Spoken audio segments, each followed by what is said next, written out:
Okay, ready? Redwall. We're in part 2, chapter 17. Nothing fancy as far as illustrations in this book.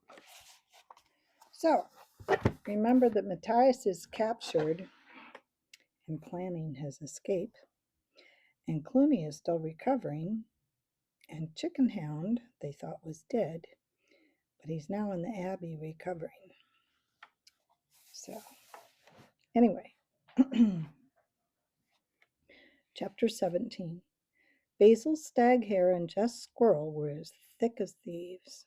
When they were not helping with the defenses, they could be found in odd corners whispering together. No bo but their conversation. Exactly they were but fastest runner and the climber of Moss was sure something. Cornflower and Silent Sam watched them stealing off at lunchtime to continue their conspiracy beneath the trees in the orchard where they would not be disturbed. "What do you suppose your mum and Basil are up to, Sam?" asked the young field mouse, whose curiosity was aroused. Silent Sam shrugged his tiny shoulders and buried his head in the lunchtime milk bowl. He drank in a noisy, enjoyable infant fashion. Whatever Jess was planning had Sam's complete approval, simply because his mum could do no wrong as far as he was concerned. Basil stretched comfortably in the shade while Jess sat out in the sunlight, her tail curled overhead, acting as sunshade. "Ah, this is the life, just me old climber," Basil yawned cavernously as he fed crumbs to the ants. "Plenty to keep the inner creatures satisfied. Scorching June weather and a top-hole billet for snoozing. What? Jess nibbled on a wedge of cheese. "Aye, and it's up to the woodlanders like us to keep it that way, Basil. What sort of a neighborhood would this be for young uns like my Sam to grow up in if Clooney and his lot were to take over?" Basil humphed through his military-style whiskers. "Good grief, don't bear thinking about, old gal. Those rats and vermin, an absolute shower of yahoos and cads. Bad influence, you know." They both sat nodding in agreement, faces full of grim righteousness, uttering dire home truths and generally working themselves up into a fine old state of indignation. "Ha! Clooney the Scourge, a bully and a braggart if ever I clapped eyes on one. Yes, and a robber to boot. Fancy stealing Martin's tapestry from the mice. What harm had they ever done to him? You know, it strikes me that it'd do the Father Abbot's heart good to see that tapestry back in its rightful place again. Indeed it would, and the troops would take new heart. Ha! What a blow it would be to that feller Clooney and his filthy band of robbers." Basil bounded up and ate the last of Jess's cheese decisively. "Well, what are we waiting for? Come on, Jess, you old hazelnut waffler. Up and at 'em. Forward the fur!" Jess flexed her climbing paws and bared her teeth angrily. "Just you try and stop me," she chattered fiercely. Without telling anyone of their intentions, the two expert campaigners slid out secretly by one of the small doors in the Abbey walls. Soon they were stealing through the green noontide depths of Mossflower Wood. Clooney was up and about. His first decision was to put the horde through their paces. He had decided that they had become fat and lazy from lying about in the church grounds while he was confined to bed. But now that he was on the mend, they were going to do some drill. Standing on a tombstone, he leaned slightly on his standard and viewed the army in training. Panting and sweating, a large mob of rats dashed to and fro, burdened by the battering ram. The captains, hoping to curry favor with Clooney, harangued the hapless runners. "Pick your feet up, you lily-livered scum! Come on, lift that ram properly, you idle devils!" Practice tunnels were being dug willy-nilly owing to the lack of communication between rats and other species. Ferrets, weasels, and stoats, their faces smeared with moist dark earth, popped out of the ground in the oddest of places. Unaccustomed to such strenuous labor, they would stop digging as they pleased, basking in the sun until they were trodden on by columns of marching rats. A squabble would ensue till they all became aware of the watchful eye of Clooney. Then it would be heads down, resume marching, or get back to tunneling.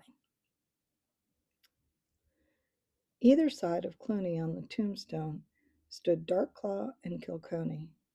Scornfully watching the chaotic maneuvers, the warlord would criticize first one, then the other for the shortcomings of the creatures they represented. Both squirmed under the lash of the chief's tongue. Darkclaw, look at the way those rats are marching. Idiots. They can look like a flock of lambs at a school village outing. Haven't you taught them anything? Oh, hellfire. That stupid lot with the battering ram have just marched straight into a tunnel. Kilkenny, tell those minions of yours not to tunnel into the parade ground. Just a minute. That weasel there, the one grinning all over his face like a drunken duck.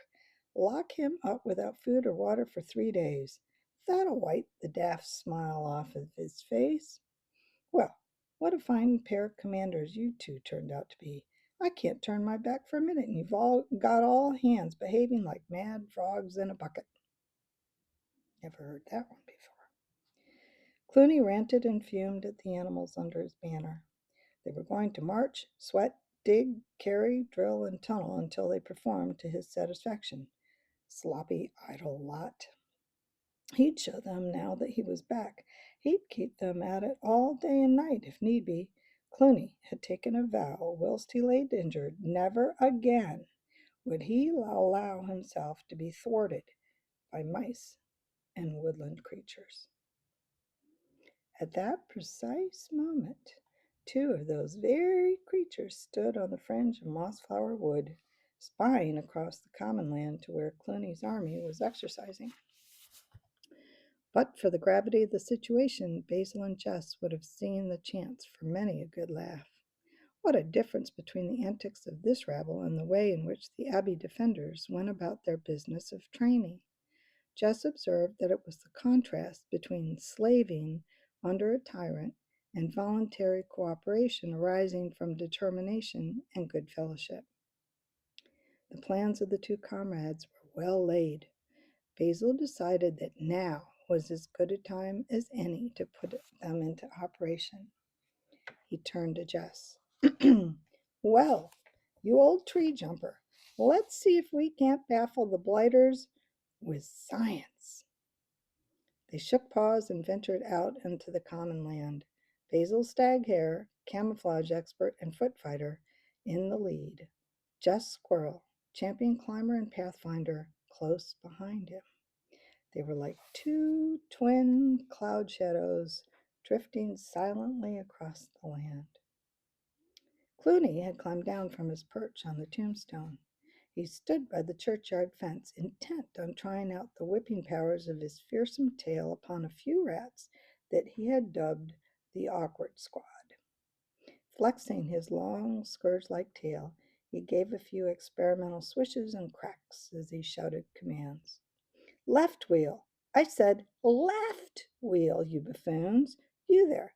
Don't you know the difference between your left paw and your right paw? How to hold out your left paw. The frightened rat stuck out what he fervently hoped was his left paw. Swish, crack! The unfortunate rodent screamed and danced about with the stinging pain of the thick whip-like tail. Clooney foamed with ill temper. Blockhead, that was your right paw. Now, hold out your left, stupid. I'm going to make an example of you. This lot won't forget. A voice interrupted him. Tut, tut, officer, striking an enlisted creature. Bad form, old chap, thumping bad form. Clooney whirled around. Just out of reach across the fence on the common land stood Basil Staghare in the at ease position. Clooney goggled in thunderstruck silence at the audacious Basil, who merely scowled in mock censure. Not the sort of thing one expects from a horde commander, what? Personally, I'd have you blackballed from the church premises. Clooney's voice was a strangled yell. Get him! Grab that spy! I want his head! Basil chuckled. What's the matter? Isn't your own head good enough? No, I don't suppose it is. Ugly looking, ugly looking brute, aren't you? A mob of rats had scrambled through the fence to catch Basil, but it was like trying to catch smoke upon the wind. He was there and gone. From her hiding place, Jess tried hard to stifle her giggles. After several exhausting moments, it became apparent that neither the rats nor the dozen or so panting ferrets, weasels, and stoats who had joined the chase on Clooney's orders were remotely close to apprehending the strange hare. Gripping the standard in bloodless claws, Clooney climbed over the fence to the common land. The comrade's scheme was beginning to work. Basil bobbed up alongside Clooney. What ho, old rat? Showing a bit of initiative? Never ask the troops to do what you can't do yourself and all that? Splendid. He dodged playfully out of reach. Clooney snarled and went after him. Basil ducked and weaved, drawing Clooney further out into the common. All eyes were on the two figures. This made it easier for Jess to change hiding places. She followed them. Clooney pursued doggedly, making no sudden moves, waiting for the hare to get overconfident so that he could strike. His soldiers moved about 20 paces behind the action. Clooney had warned them off. He wanted a one-to-one confrontation. Clooney jabbed out with the banner at Basil. The hare inwardly rejoiced. They were getting closer to Mossflower Wood. Soon, Jess would make her move. Meanwhile, he must draw the rats further out. Avoiding the stab of the banner pole and the swift, whip-like slashes of the tail, Basil realized that this was no clumsy rat he faced. He chanced a sudden glance to check if Jess was nearby, and as he did, his back left leg shot down into a pothole. It twisted, and Basil fell heavily to the ground. Clooney charged in. He lifted the banner and slammed it down on the hare's unprotected head. Basil twisted quickly to one side. Now, Jess, now, he yelled. As Basil shouted, several things happened all at once. Jess came blasting out of nowhere like a red whirlwind. The banner thudded onto the soft earth where Basil's head had been a fraction of a moment before. Basil freed his leg as Jess leaped like a salmon. In midair, she ripped the tapestry clean off the standard in one go. Clooney bellowed in rage. His followers came surging across the common to aid him. Basil leapt to his feet and hobbled gamely in front of Clooney, shielding Jess. The squirrel raced about, trying to distract Clooney. Basil winced as he called out to his friend, Run for it, Jess! I'll hold him off. Jess ducked a blow from Clooney's tail. Not likely. If you stay, then I do. Basil limped about, keeping himself between Clooney and Jess. You stubborn beast, he yelled. Will you get going? The horde was almost upon them. Quick as a flash, Jess grabbed the end of Clooney's tail. She swung him with all of her might, throwing him off balance and sending him crashing into the front runners of the horde. Jess threw Basil's paw about her shoulder. Come on, Basil, head for the woods. We'll make it together. Both creatures dashed from the common into the depths of Mossflower. Behind them, Clooney's horde was in headlong pursuit, yelling and shouting. As they ran, Jess panted, Here, take this and give me the decoy. Hurry!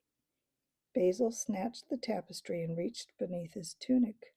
He gave Jess the crude replica they had prepared, which was in reality an old dish cloth from Friar Hugo's kitchen. The sound of the pursuers grew louder. They were gaining. Now, you dropped out of sight, Jess gasped. I'll draw them off. Then you can double back through the churchyard and up the road to Redwall. They'll never think of searching along that way. As suddenly as she had spoken, Jess glanced to one side. Basil was no longer there. A breathless military voice whispered from the undergrowth. Will do, old chum. See you back at the Abbey. Have a good chase now. Cheerio. Basil Staghair, camouflage expert, had gone to Earth. Jess could still see Clooney and the horde coming through the trees. She stood and waited till they caught sight of her. She saw Clooney point and shout, over there! The squirrel! She's the one! Who's got the tapestry? Get her! Take her alive if you can! Coolly, Jess stood her ground until they were almost on her. Right at the last second, she went into a blur up the side of a horse chestnut tree, stopping just out of reach. Some of the more agile ones tried climbing to get at her. Jess merely scampered further upwards.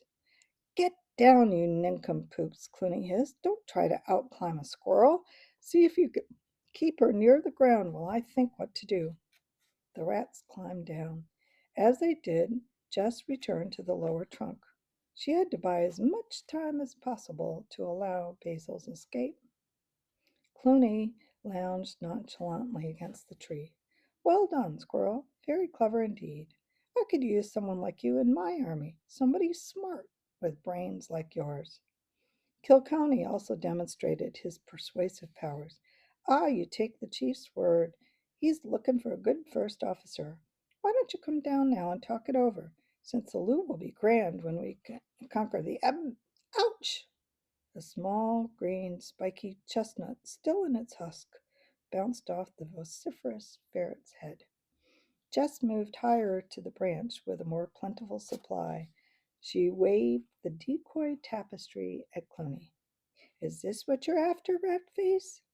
Clooney battled to keep his temper. Darkclaw nudged him and whispered, What about the other one, Chief? Shall I take some troops and start searching for him? No, I'll deal with the hare another time. Right now, I want you all here in case there's a chance of trapping this one, Clooney murmured. Jess's keen eyes caught every word the warlord had said. The plan had worked. She threw a hard, spiky nut and called to Clooney, Hey, Ratface, do you actually think that you've got this one trapped? Ha! I'm about as trapped as a skylark in the air on a clear day. There's not a one of you that can get near me. I know that, squirrel, Clooney answered. But just think for a moment. If I win the war against the mice, and I will, you know, I've made a vow to kill everyone inside Redwall. Now suppose that you've got someone dear to you in there. You know what I mean. A mate, a little baby, some family. Clooney dodged about as a shower of spiky chestnuts hurled down. You filthy, murdering scum, shouted Jess, you rotten, loathsome slime. If you come near my family, I'll rip that evil eye of yours right out of your stinking face. Clooney knew that he was succeeding with his scheme against the squirrel as more hard chestnuts pelted down. Throwing things won't do you much good. Listen, I'm a reasonable creature. All I'm asking you to do is think of your family. You haven't got to join us if you don't want to. Stay up in that tree forever if you want. It doesn't bother me. All I need is that little scrap of tapestry. It isn't much to ask, is it? Your loved ones will be safe if you hand it over. Jess was about to hurl more nuts and insulting remarks when the form of Clooney's plan dawned on her. The rat was trying to do exactly as she and Basil had done. It was a trap to make her become careless. Two can play at that game, Jess thought to herself. The horde of soldiers watching the squirrel noticed a change come over her. She appeared agitated, gnawing on her lip and rubbing her paws together. In anguish, she clutched the tapestry, hugging it to her body. I don't care what the others at Redwall, but I've got a husband and a small son. You won't hurt them, would you, Clooney? The warlord detected a sob in the squirrel's voice. No, no, of course I wouldn't, he said soothingly. And all you have to do is let go of that scrap of cloth and let it drift down here to me. The moment you do, your loved one's safety is assured. Believe me, squirrel, I give you my word of honor. Jess wiped her eyes on the decoy cloth and snuffled piteously as she answered, Well, all right then. If I have your promise that my family will be safe, Then you can have this old thing. It means nothing to me. Just release the piece of material. It drifted down through the branches. Clooney could scarcely restrain himself from leaping for it. Kilkenny hurried forward, his eyes shining with reverence. He picked the dish rag up gently, offering it to Clooney. Here you are, Your Honor, the lovely thing itself, safe and sound. Avidly, Clooney snatched the cloth. His eyes narrowed. Something was wrong. He gave a scream of terrible rage.